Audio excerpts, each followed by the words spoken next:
پاکستان اور انڈونیشیا میں معاہدوں اور مفاہمتی یادداشتوں پر دستخط، وزیر اعظم شہباز شریف اور انڈونیشیا کے صدر کی تقریب میں شرکت۔ پاکستان اور انڈونیشیا کے درمیان اعلیٰ تعلیم کے شعبے میں تعاون کا معاہدہ۔ وزیر اعظم شہباز شریف کا کہنا ہے کہ ہم نے باہمی تجارت میں توازن پر بات چیت کی۔ پاکستانی ڈاکٹرز، میڈیکل پروفیسرز اور ماہرین کو انڈونیشیا بھیجنے پر اتفاق ہوا۔ انڈونیشیا کے صدر کے دورے سے دونوں ملکوں کے تعلقات مزید بلندیوں کو چھوئیں گے۔ انڈونیشین صدر نے کہا تعلیم، تجارت، زراعت، ٹیکنالوجی کے شعبوں میں تعاون کو فروغ دیں گے۔ غزہ کے معاملے پر ہم نے مشترکہ موقف اپنایا۔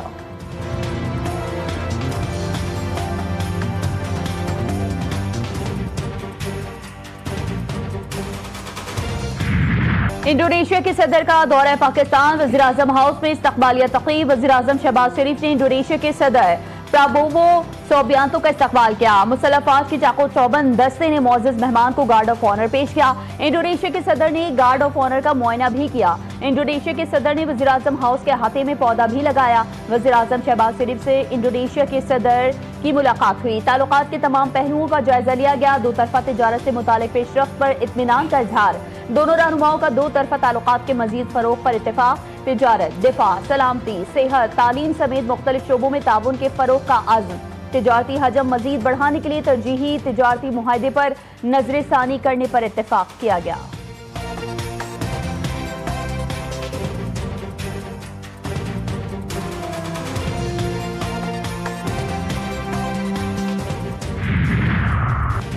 Chief of defence forces field marshal Syed Asim Munir کی انڈونیشیا کے صدر سے ملاقات۔ دو طرفہ اور علاقائی سلامتی کے امور پر تبادلہ خیال۔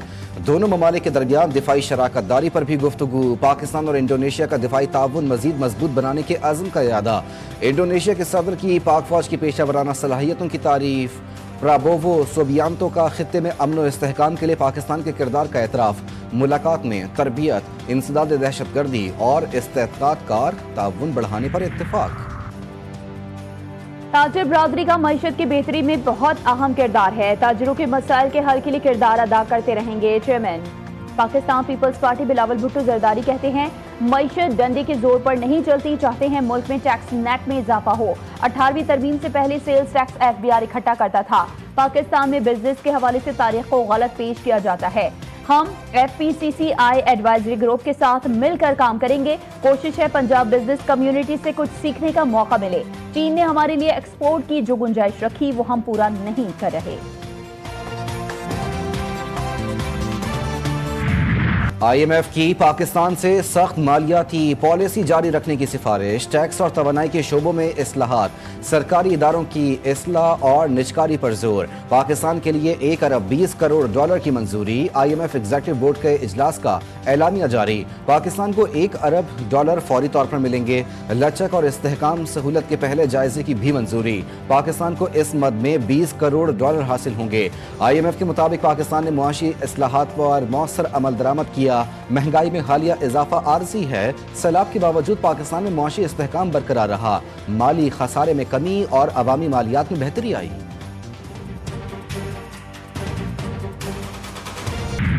پاکستان کی معیشت مستحکم، کرپشن کے تعصب میں واضح کمی آئی، تاہم بدعنوانی میں پولیس سر فہرست۔ ٹرانسپیرنسی انٹرنیشنل نے پاکستان میں کرپشن پرسیپشن سروے رپورٹ جاری کر دی۔ رپورٹ کے مطابق پاکستان میں شفافیت میں اضافہ، کرپشن میں کمی۔ 66% پاکستانیوں نے بتایا پچھلے 1 سال کے دوران انہیں سرکاری کام کے لیے کوئی رشوت نہیں دینی پڑی۔ 60% پاکستانیوں نے تسلیم کیا کہ موجودہ حکومت نے ملک کی معیشت کو مستحکم کیا ہے۔ 57% پاکستانیوں نے کہا ان کی قوت خرید میں کمی ہوئی۔ 43% نے کہا کہ ان کی قوت خرید بڑھ گئی۔ رپورٹ کے مطابق بدعنوانی کے تعصب میں پولیس سر فہرست، ٹینڈر اور پروکیورمنٹ دوسرے، عدلیہ تیسرے، بجلی اور توانائی چوتھے اور صحت 5ویں نمبر پر۔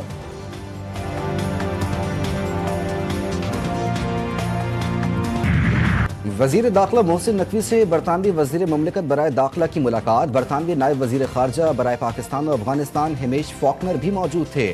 پاک برطانیہ تعلقات پر تبادلہ خیال، پاکستان اور برطانیہ کے انسداد و نشریات، مجرموں کی حوالگی سے متعلق گفتگو کی گئی۔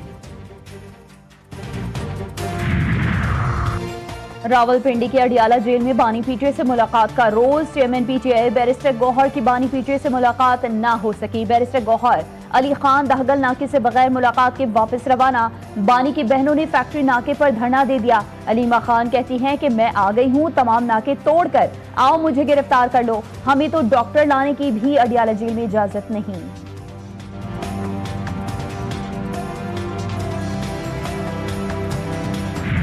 اڈیالہ کی دیواروں نے اس شخص کو ذہنی مریض بنا دیا ہے اور اپنے ڈپریشن میں وہ اس حد تک چلا گیا ہے، دوسروں کی ایسی اتروانے کی دھمکیاں دینے والا جو ہے وہ آج مظلوم بنا ہوا ہے، اور اس کی مظلومیت جو ہے جو ایک ٹوٹل ڈرامہ ہے، اپنے بیرون ملک بیٹھے ہوئے پروپیگنڈا سیل اور کی بورڈ واریئرز کے ذریعے جب آپ ایک منظم کیمپین کریں گے ایک ادارے کے سربراہ کے خلاف، کہیں تو آخر فل سٹاپ لگے گا۔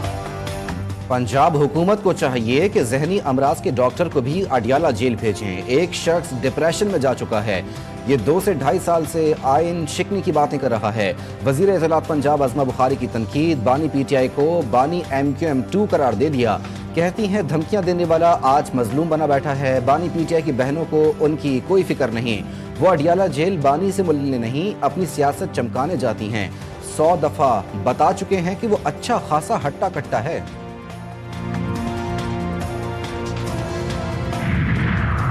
پی ٹی آئی کے جلسے میں وفاقی وزراء کے خلاف نامناسب باتیں کی گئیں۔ ڈائس پر کھڑے ہو کر خود کو ٹھیک اور دوسرے کو غلط کہنا مناسب نہیں ہے۔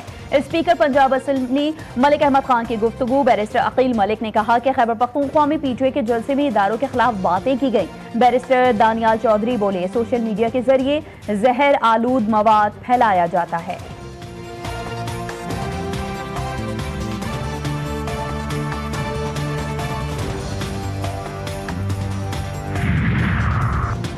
خیبر پختونخوا میں شام کے بعد ہم کہیں نکل نہیں سکتے، صوبائی حکومت کو امن و امان سے متعلق فوکس کرنا ہوگا۔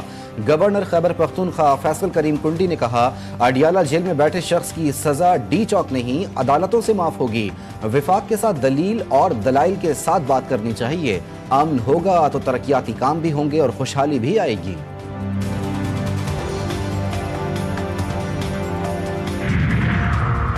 پاکستانی یوٹیوبر رجب بٹ کو برطانیہ سے ڈیپورٹ کر دیا گیا۔ رجب بٹ پاکستان جانے والی پرواز سے روانہ، ملک بدری کی وجہ ان کا برطانوی ویزے کی منسوخی بنا۔ رجب بٹ کا ویزا 2027 تک تھا، لیکن ویزا فارم میں حال ہی میں درج مقدمات کا ذکر نہ کرنے پر ملک بدری عمل میں آئی۔ رجب بٹ کو برطانیہ کی انٹیلیجنس ایجنسی نے چند ہفتے قبل گرفتار کیا تھا۔ گرفتاری دہشت گردی قوانین کے تحت کی گئی، لیکن بعد میں کلیئر کر دیا گیا۔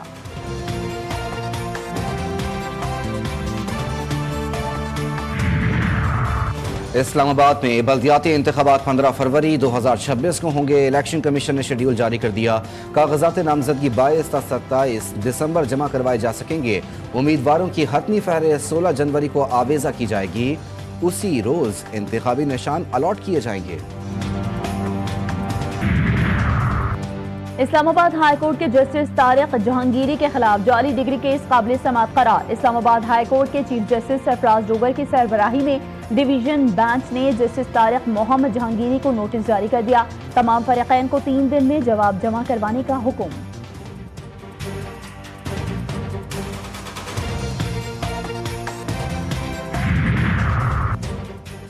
پنجاب پتنگ بازی آرڈیننس 2025 پنجاب اسمبلی میں پیش۔ متن کے مطابق ڈیپٹی کمشنر حکومت سے اجازت لے کر ضلع میں پتنگ بازی کی اجازت دیں گے۔ پتنگ سازی اور پتنگ فروخت کے لیے رجسٹریشن کروانا لازمی ہوگی۔ پتنگ سازوں کی رجسٹریشن ڈیپٹی کمشنر کریں گے۔ بغیر رجسٹریشن پتنگ اور ڈور بناتے وقت اور بیچتے پکڑے جانے پر 5 سال تک سزا اور لاکھ روپے جرمانہ ہوگا۔ پتنگ باز تنظیموں کے لیے بھی رجسٹریشن لازم قرار۔ ان کے کہنے پہ کیا باپ کا مال ہے؟ ان کے کہنے پہ استعفیٰ دے دوں گا میں۔ بندہ چلا گیا، جو میئر نہیں بنا وہ لاہور چلا گیا نا۔ ہم تو یہاں موجود تھے، موجود ہیں، ہمارا شہر ہے، انشاءاللہ یہاں رہیں گے۔ ان کو 5 لاکھ روپے 12 لاکھ روپے کر دیے، کچھ کیا انہوں نے؟ وہ 12 لاکھ کو 13 لاکھ کر دیا، کچھ کیا انہوں نے؟ ان کا منہ نہیں ہے، بیکاز کام کرنے کی ان کی نیت نہیں ہے۔ میں کیوں استعفیٰ دوں، ان کے باپ کا مال ہے۔ میئر کراچی بیرسٹر مرتضی وہاب کا جماعت اسلام کی جانب سے استعفے کے مطالبے پر رد عمل۔ میڈیا سے گفتگو میں مخالفین پر برس پڑے، بولے میں نے KMC کو پیروں پر کھڑا کر دیا ہے، میرے کام کرنے پر ان کو بہت پریشانی ہے۔ سڑک ہم بناتے ہیں، روڈ کٹنگ کی اجازت جماعت اسلامی کے ٹاؤن دیتے ہیں، یہ جماعت کا نہیں ہم سب کے بزرگوں کا کراچی ہے۔ تعصب، تفریق اور تنقید کی سیاست اس شہر کی ترقی میں رکاوٹ بنی ہے۔ شہر کے تمام اضلاع میں پیپلز پارٹی کام کر کے دکھائے گی۔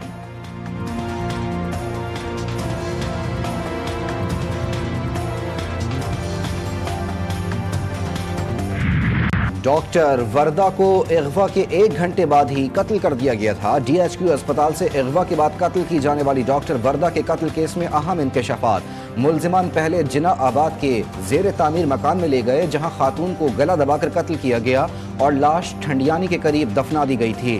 ایبٹ آباد کی انسداد دہشت گردی عدالت نے تمام ملزمان کو 3 روزہ ریمانڈ پر پولیس کے حوالے کر دیا۔ پولیس نے کیس میں ملزمہ ردا کے شوہر وحید کو بھی شامل تفتیش کر لیا۔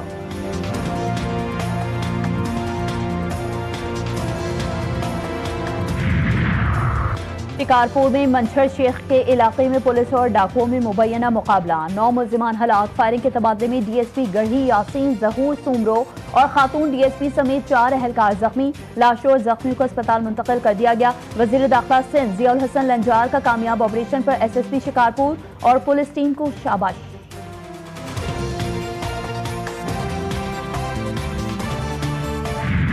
کراچی کے علاقے گلشن اقبال کے فلیٹ سے 3 خواتین کی لاشیں ملنے کا واقعہ، پولیس نے باپ اور بیٹے دونوں کو حراست میں لے لیا۔ تفتیشی ذرائع کا کہنا ہے کہ گھر کے سربراہ اقبال کی جیب سے ایک خط ملا ہے۔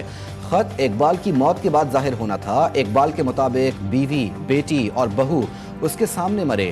بیٹے نے کئی گولیاں کھائیں اور اس کے سامنے مرنے لگا۔ تفتیش کے دوران یاسین کی 2 شادیوں کا انکشاف بھی ہوا۔ یاسین پر کروڑوں روپے کا قرضہ ہے۔ زیر حراست یاسین پر لیاری میں فراڈ کا الزام بھی ہے۔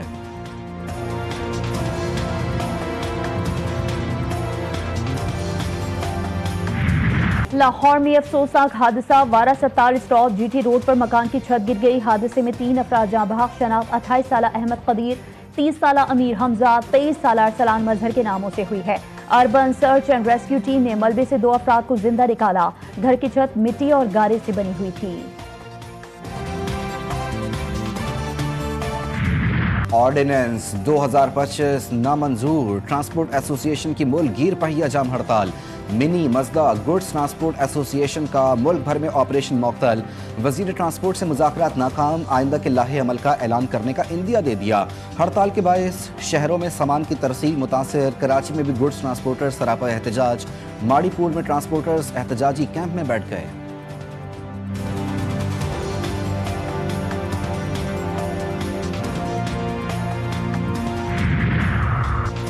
سندھ کے سینئر وزیر شرجیل حنا میمن سے ایشیائی ترقیاتی بینک کے وفد کی ملاقات، ٹرانسپورٹ منصوبوں کے لیے مکمل مالی معاونت کی یقین دہانی۔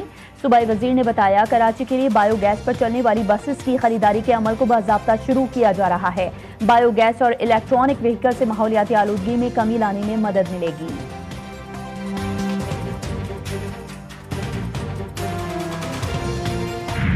ناجائز ریاست نے پھر امن داؤ پر لگا دیا۔ رات گئے اسرائیل کا لبنان پر فضائی حملہ، جنوبی لبنان میں حزب اللہ کے فوجی ٹھکانوں اور ایک تربیتی کمپاؤنڈ کو نشانہ بنایا گیا۔ اسرائیلی فوجی بیان کے مطابق حملہ جنوبی لبنان کے علاقے الطفا پر کیا گیا۔ صحافیوں کا بدترین دشمن اسرائیل، رواں سال دنیا بھر میں قتل ہونے والے تمام صحافیوں میں سے تقریباً نصف صحافیوں کے قتل کا ذمہ دار۔ صحافیوں کی عالمی تنظیم رپورٹرز وداؤٹ بارڈرز کی سالانہ رپورٹ جاری، دنیا بھر میں قتل ہونے والے 67 صحافیوں میں سے 29 کو اسرائیل نے غزہ میں قتل کیا۔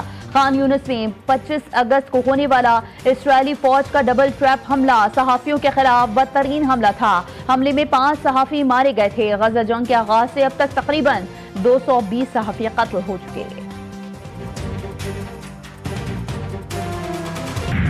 چین 10 کھرب ڈالر ٹریڈ سرپلس حاصل کرنے والا پہلا ملک بن گیا۔ رواں مالی سال میں ٹریڈ سرپلس 10 کھرب 80 ارب ڈالر ریکارڈ۔